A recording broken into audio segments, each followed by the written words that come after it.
Friends, Assalamu alaikum. It's me, Engineer Imran Shah.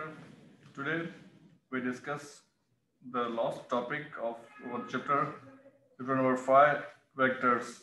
The topic is that resolution of vector. पहले हमने पढ़ी थी vectors के बारे में पढ़ा, उसके बाद हमने प्रेजेंटेशन ऑफ वेक्टर्स के बारे में पढ़ा कि पहले पढ़ा इंट्रोडक्शन, वेक्टर क्या होता है, स्केलर्स क्या होती है, उसके बाद वेक्टर को कैसे रिप्रेजेंट किया जाता है, हमने ये टॉपिक क्लियर कर दिए थे। अभी हम करेंगे आज रिजोल्यूशन ऑफ वेक्टर के वेक्टर को कैसे रिजॉल्व किया जाए। तो सबसे पहले रिजोल्यूशन ऑफ वेक्टर की मैं डेफिनेशन लिखवाऊंगा, तो आप इसकी डेफिनेशन लिख लीजिए। इसके बाद इंशाल्लाह हम आगे जाएंगे, इसको रिजॉल्व करेंगे, इसकी डायरेक्शन निकालेंगे और इसकी मैग्नीट्यूड निकालेंगे, उसके बाद डायरेक्शन निकालेंगे। तो सबसे पहले हम आ जाते हैं डेफिनेशन पे।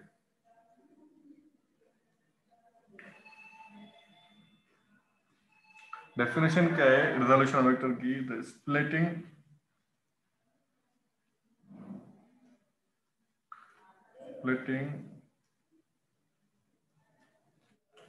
of a vector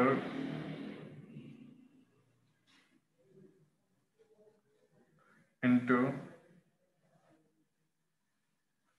its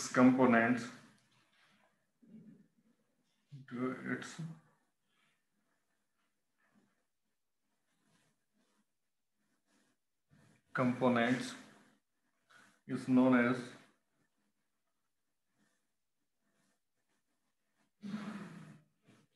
resolution of vector.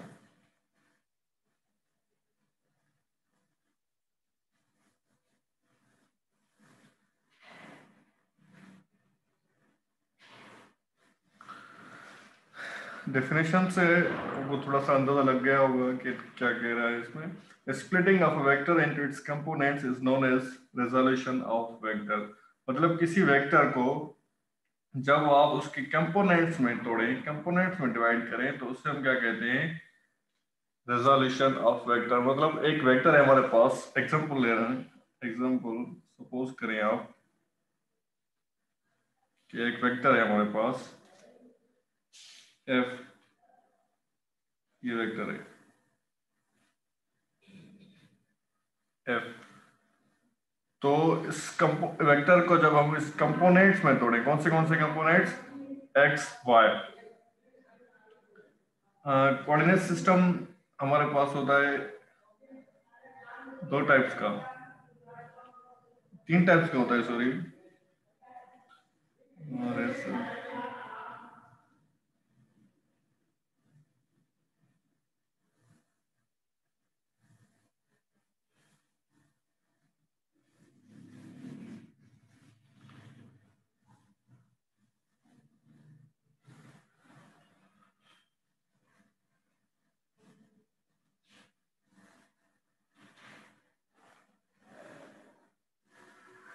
तो हमारे पास जो कोऑर्डिनेट सिस्टम होता है, तो उसमें तीन टाइप्स होते हैं, लेकिन यहाँ हम कौन सा ले रहे हैं? हम ले रहे हैं टू डायमेंशनल, एक्स कंपोनेंट और दूसरा वाई कंपोनेंट।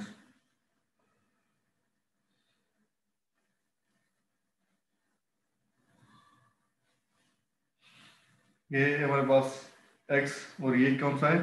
y component.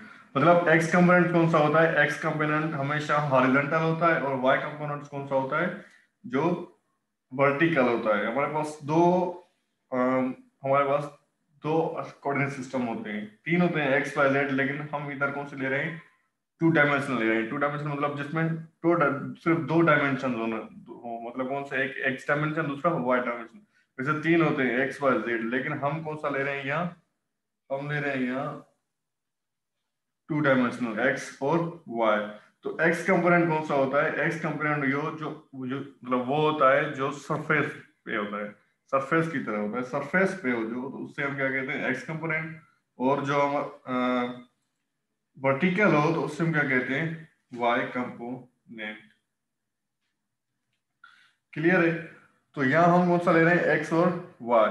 क्या है रेजोल्यूशन ऑफ वेक्टर का मतलब? क्या है कि हमारे पास एक वेक्टर है जिसका नाम एफ या ए या एक्स, जो भी उसका नाम आप रख लें, वो वेक्टर है उसको हम कंपोनेंट्स में तोड़ेंगे।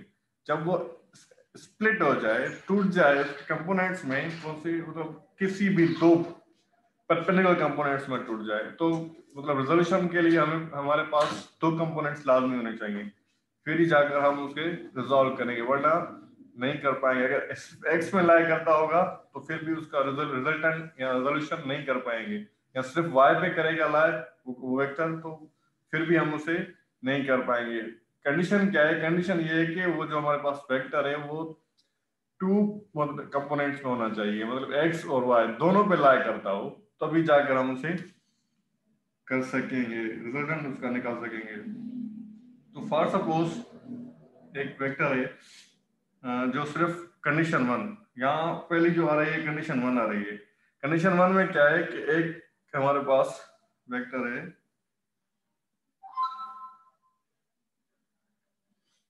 Condition one. कंडीशन वन में क्या है कि एक वेक्टर है हमारे पास एफ, एफ वेक्टर है, जो कौन सा वेक्टर है? एफ ई बार, जो एक्स एक्सिस पे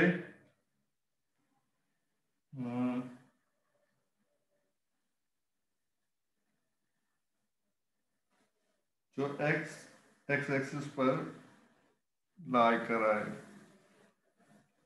तो ये वेक्टर एक्स एक्सिस पे कर रहा है, इसमें हम देखेंगे कि ये वेक्टर रिजॉल्व नहीं हो सकता। क्यों नहीं हो सकता? क्योंकि ये सिर्फ एक्स एक्सिस पे कर रहा है। तो एक्स एक्सिस पे ये जो एंगल बनेगी वो क्या होगी? मतलब ये वेक्टर इसकी एंगल क्या बनेगी? जीरो बनेगी, क्योंकि परपेंडिकुलर नहीं है। तो जो दो कंपोनेंट्स परपेंडिकुलर होने चाहिए, मतलब एक वर्टिकल होना चाहिए, दूसरा हॉरिजॉन्टल होना चाहिए, उनके बीच में एंगल होनी चाहिए। एंगल कितनी होनी चाहिए? एंगल 45 की लाजमी होनी चाहिए। अगर 45 के एंगल दोनों के बीच में नहीं है तो उसका हम रिजल्टेंट नहीं निकाल सकते। क्योंकि ये जो एफ है इसमें क्या हो रहा है कि in this vector, condition one में in this vector F vector, कौन सा वेक्टर है ये? एफ वेक्टर इज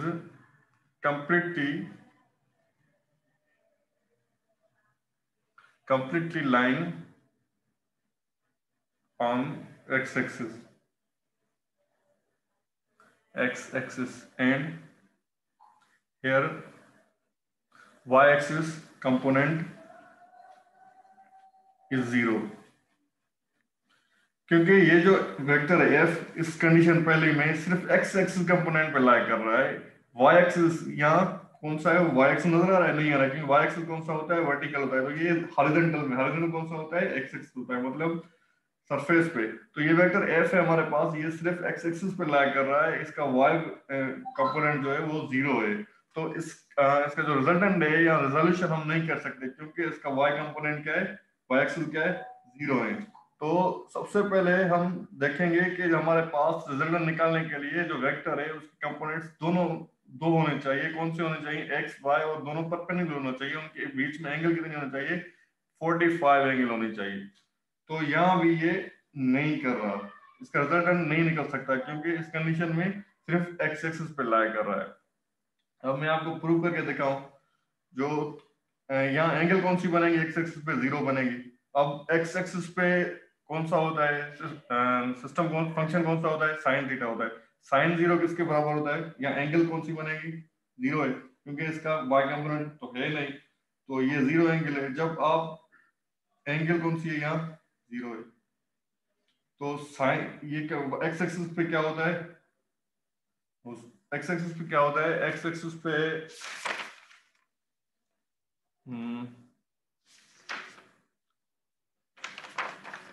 तो मतलब साइन जीरो क्या होगी? साइन जीरो 0 के बराबर होता है। तो यहाँ क्या हो रहा है कि इसमें का y कंपोनेंट बिल्कुल 0 हो रहा है। तो कंडीशन नंबर सेकंड पे आएंगे हम।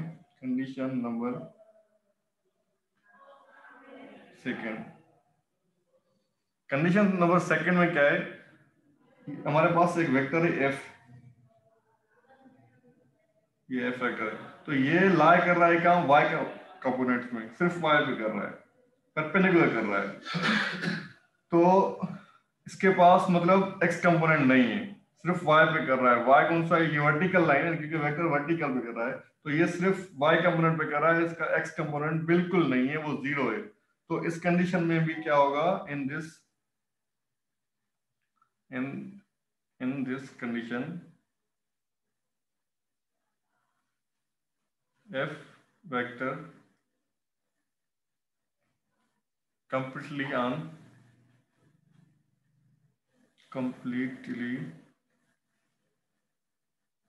lying on y-axis,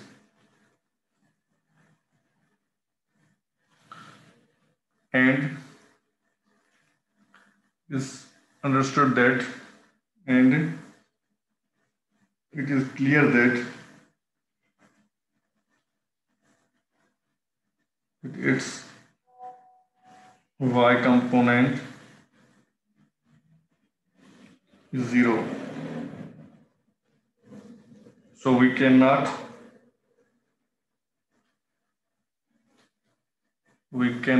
resolve this vector.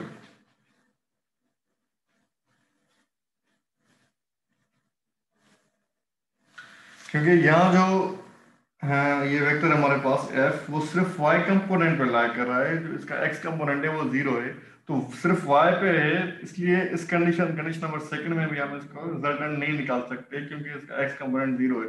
तो यहाँ y कंपोनेंट की एंगल कौन सी होगी? 90 की होगी, क्योंकि ये परपेंडिकुलर होता है, वो तो हॉरिजॉन्टल था, सरफेस पे था, तो उसकी एंगल 0 थी, तो यहाँ 90 एंगल होगी। अब यहाँ एंगल कौन सी है? 90 बन रही है। cos 90 किस चीज? cos 90 बराबर होता है 0, तो ये भी 0 के मतलब परपेंडिकुलर में भी हम नहीं निकाल सकते। सिर्फ y कंपोनेंट में जो वेक्टर है हमारा वो लाई कर रहा है, तो यहाँ भी हम नहीं निकाल सकते इसका रिजल्टेंट। x पे कर रहा है सिर्फ, वहां भी हम नहीं निकाल सकते। मतलब कंडीशन कौन सी होनी चाहिए हमारे पास? कंडीशन वो होनी चाहिए कि दोनों x पे भी कर रहे हो और y पे भी कर रहे हो। जब उस एक वेक्टर है उसके कंपोनेंट्स दोनों दो, एक x पे लाई कर रहा हो, दूसरा y पे कर रहा हो, उनके बीच में एंगल 45 होने चाहिए, तभी जाकर हम एबल होंगे, मतलब रिजल्ट निकालने के लिए हम तभी आयल होंगे, वरना हम नहीं निकाल सकते। कंडीशन नंबर थर्ड पे आ जाए। कंडीशन थर्ड कंडीशन थर्ड में क्या है? कंडीशन थर्ड में ये एक, ये कौन सा कंपोनेंट है? y कंपोनेंट है, ये x कंपोनेंट है,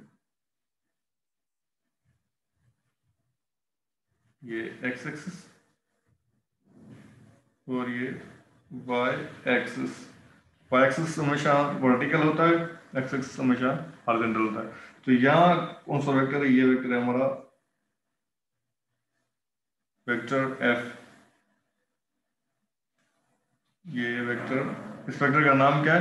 f वेक्टर। तो इनके बीच में अभी देखें कौन सी एंगल बन रही है? 45 की बन रही है। तो मैं ड्रॉ कर रहा हूँ, हाथ से कर रहा हूँ, तो ये थोड़ी सी इसमें अनसर्टेनिटी है क्योंकि 45, क्योंकि मैंने इसे मेजर तो नहीं किया। तो सपोज कर लें, आप एक सपोज समझ लें कि यह एंगल कौन सी बन रही है? 45 की बन रही है। तो इसमें इस कंडीशन में क्या होगा? इस कंडीशन में हम इस वेक्टर की रिजल्टेंट निकाल सकते हैं, क्योंकि इसका एक कंपोनेंट x पे लाई कर रहा है, दूसरा y पे कर रहा है।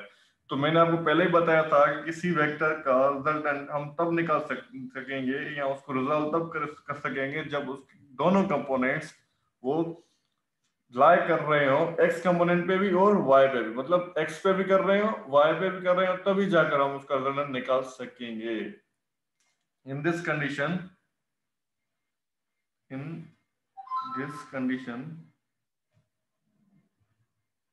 in this condition some part of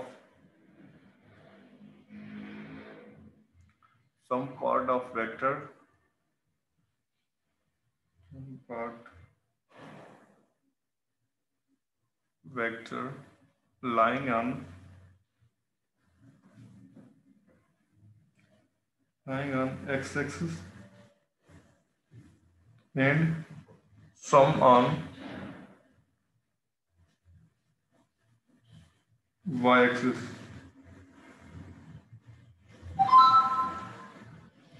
तो यहाँ हम इसको निकाल सकेंगे। सो here to know how much part of vector f lying on x-axis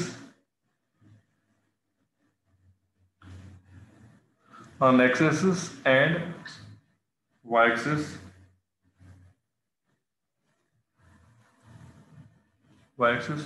for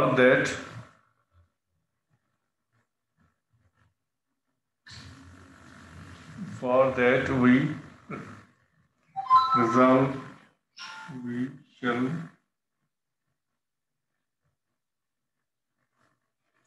resolve this vector into two components.